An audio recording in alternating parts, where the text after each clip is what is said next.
Hey Lakeway friends and family, Pastor Mike here with a little bit of midweek motivation for you. It's July 1st, 2020, that is Canada Day, so happy Canadian birthday to any of you Canucks that may look at this.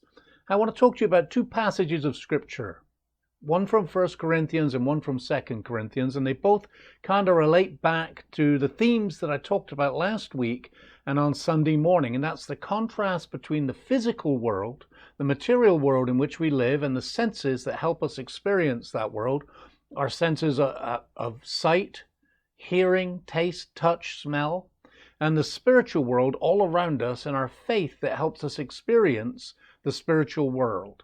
So I'm going to start off with 2 Corinthians chapter 4, verses 8 and 9. It says, "We are hard pressed on every side, but not crushed, perplexed, but not in despair, persecuted, but not abandoned, struck down, but not destroyed." Now this harkens back to what I said about the relationship between the body and the spirit. Too often we think of ourselves as a physical being with a spirit, because we live in a physical world. But that is backwards. We're actually spiritual beings that have a body. The body is temporary. It's not going to last forever. The spirit is eternal. And that's why we have hope. It's why we are hard pressed, but not crushed, perplexed, but not in despair, struck down, but not destroyed. We know that there is more to this life than what we see, hear, taste, touch, and smell. And when this physical being is destroyed, we are not. Then in verse 16 it says, "We do not lose heart. Though outwardly we are wasting away, yet inwardly we are being renewed day by day." That's a good news right there. Inwardly our spirit, the eternal spirit, is being renewed. It says, "For our light and momentary troubles are achieving for us an eternal glory that far outweighs them all. So we fix our eyes not on what is seen, but what is unseen. Since what is seen is temporary, but what is unseen is eternal." I find it interesting that Paul says that we fix our eyes on that which is unseen. And what Paul is saying here is that we need to live for that which we cannot yet see, the eternal. And when you begin to live for the eternal, the spiritual, the hold that this physical world has on us is not so strong.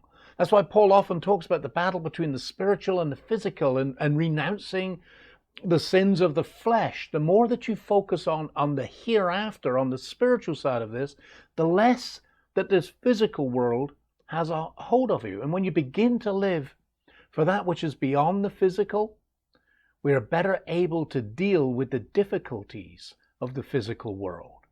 Living for the spiritual, living in faith, enables you to live through the brokenness and the pain and the difficulty of this physical world. Now I'm going to dive into that a little bit deeper on Sunday. But the body is temporary, but the spiritual is eternal. And we need to live for the eternal. But I want to kind of take this in a little bit of a different direction here today. I got thinking. Sometimes I think. We've got these five senses: sight, sound, touch, taste, and smell. And through them, we get to experience all the wonders of the physical world.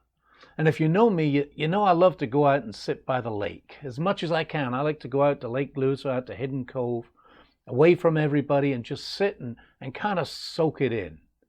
And I got some pretty cool photos. Here's a couple of photos that I've taken with my phone, beautiful sunsets. At times where the lake is so still, this is at Stewart Creek Park, that the lake is like a mirror.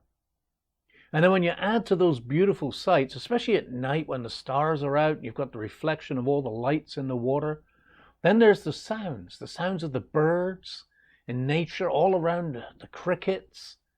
It's very relaxing.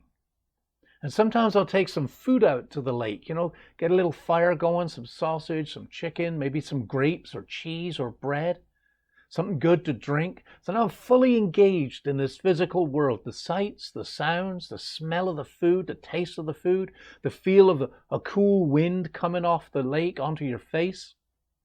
And it is awesome.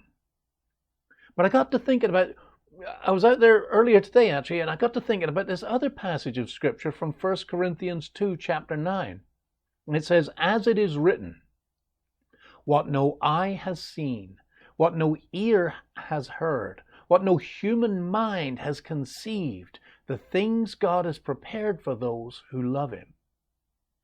And with all of the incredible experiences of our five senses in the physical world here, and it's really good, don't want to take away from it, there is more.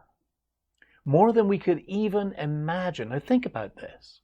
If there was no such sense as sight, you could experience everything that the world has to offer through four senses. The wonderful sounds, the smells, taste, and touch. But you wouldn't even be able to imagine sight. And you would miss out on so much, but you wouldn't have a clue of what you're missing out on. And there's no starting point, I talked about this on Sunday, to imagine even what sight is. And if there was no sound, again, you could have the four other senses. You could taste it, smell it, touch it, see it. But no sound, no children's laugh, no music, none of the beauty of nature that you can hear. And you would have no idea what you're missing because there's no starting point, no way of knowing. And you'd think the four senses is all that there is because you wouldn't be able to measure those other things. Now think about this. As it is written, what no eye has seen, that's a sense. What no ear has heard, that's a sense. What no human mind has conceived, that's the rational.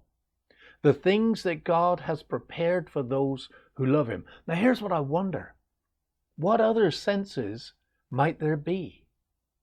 I mean, we have no idea what other incredible senses God has for us. We got these five that we experience right now. We've got faith that kind of connects us to the spiritual.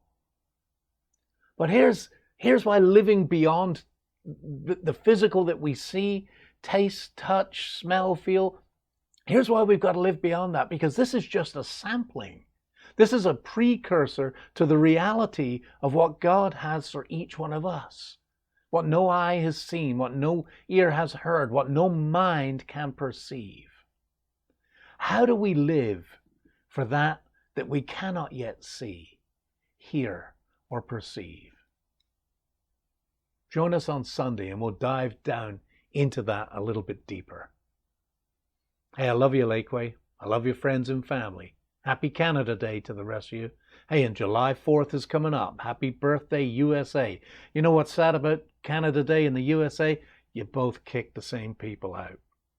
Pretty sad, I think. Hey, I love you all. See you on the weekend.